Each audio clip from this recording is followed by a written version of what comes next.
Hello, xin chào các bạn đã quay trở lại với review 5 phút. Sau khi Nam Lũng Hầu rời đi, Hàn Lập, Lữ Lạc và Mộ Phái Linh cũng liền lập tức lên đường đến giao dịch hội.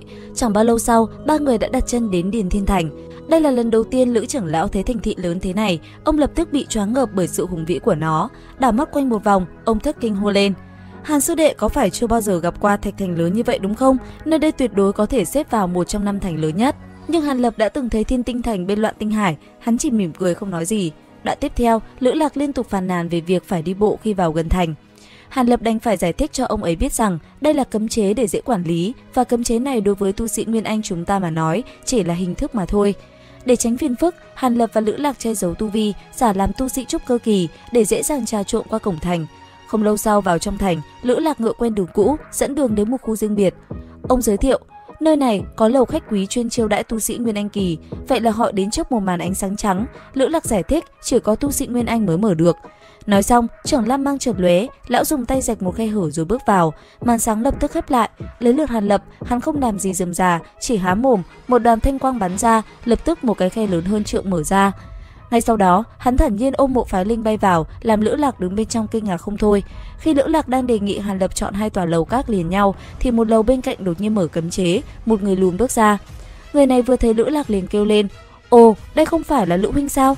Hàn Lập nhận ra đối phương chính là Hỏa Long Đồng Tử mà hắn đã gặp ở thánh địa hơn 20 năm trước. Hỏa Long Đồng Tử cũng ngay lập tức nhận ra Hàn Lập, liếc mắt một cái đã biết Hàn Lập cũng đã tiến cấp Nguyên Anh kỳ. Sau khi Lữ Lạc giới thiệu Hàn Lập là trưởng đạo mới của Lạc Vân Tông, Hỏa Long Đồng Tử liền hồ hởi nói: "Ta vừa lúc cùng mấy vị đồng đạo muốn đi Tinh Long Các tiến hành một giao hoán hội nhỏ, hai vị đạo hữu hay là cùng đi xem một chút?"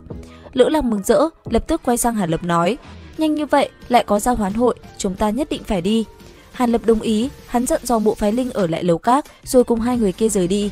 Trên đường đi, Hỏa Long Đồng Tử nói cho hắn biết, giao hoán hội này do một người bạn là Thiên Tinh chân nhân tổ chức, và vì tránh cho một số phiền toái, tất cả mọi người đi vào đều phải mang mặt nạ.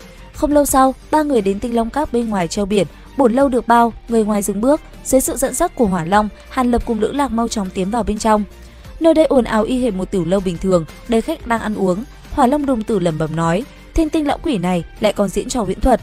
Nghe vậy, Hàn Lập cũng dùng thần thức quét qua, nét mặt lập tức lộ ra vẻ quái dị. Đúng như dự đoán, ba người vừa bước qua cửa, chớp mắt ánh sáng lập tức tối sầm lại, mọi âm thanh và hình ảnh tiểu lâu biến mất. Trước mặt họ chỉ còn là một căn phòng mờ ảo, chính giữa có một lão đạo sĩ áo bào tro đang ngồi. Người này không ai khác ngoài Thiên Tinh chân nhân. Sau màn chào hỏi, Hàn Lập tự giới thiệu, tại hạ Lạc Vân Tông Hàn Lập, là tu sĩ mới tiến cấp. Thiên Tinh chân nhân đưa cho Hàn Lập và Lữ Lạc hai cái mặt nạ ô linh, riêng Hỏa Long Đồng Tử không cần, vì lão ta vóc người thế này, ai mà chẳng nhận ra. Lát sau, hai người đeo mặt nạ rồi theo Hỏa Long Đồng Tử lên tầng 2. Ở đây diện tích to lớn gấp mấy lần so với vẻ bề ngoài. Bên trong đã có hơn 20 tu sĩ Nguyên Anh kỳ đang ngồi, tất cả đều đeo mặt nạ. Không khí quái dị vô cùng áp lực. Hàn Lập phát hiện có cả hai vị tu sĩ Nguyên Anh trung kỳ. Khi Hàn Lập đang quan sát, hắn chú ý đến một gã mập mạp và một nữ tu phong mãn không đeo mặt nạ. Lữ Lạc vội vàng truyền âm cảnh báo: Hàn sư đệ, cẩn thận, Hợp Hoan Tông nổi danh phì xá sông ma, phi thường khó chơi, đừng trêu chọc bọn hắn. Hàn Lập nghe vậy, lập tức nhắm mắt dưỡng thần. Một lúc sau, Thiên Tinh chân nhân là người cuối cùng đi lên, ông bay ra giữa phòng tuyên bố: thời gian không sai biệt lắm, giao hoán hội lập tức bắt đầu. Thiên Tinh chân nhân vừa dứt lời, một gã cẩm bào tu sĩ ngồi cạnh đã nóng lòng nói: bằng không, trước hết hãy bắt đầu từ lão phu, như thế nào? Lão này cũng không khách khí, đứng dậy vỗ vào túi trữ vật.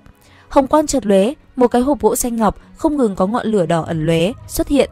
Cẩm bào tu sĩ mở hộp, một đạo hỏa hồng từ trong hộp hiện ra, đó là một cây linh chi đỏ rực, khói đỏ vờn quanh, phảng phất như có tinh khí. Ngay lập tức, có người la lên: Xích tinh chi! Là xích tinh chi đã có chừng 3000 năm.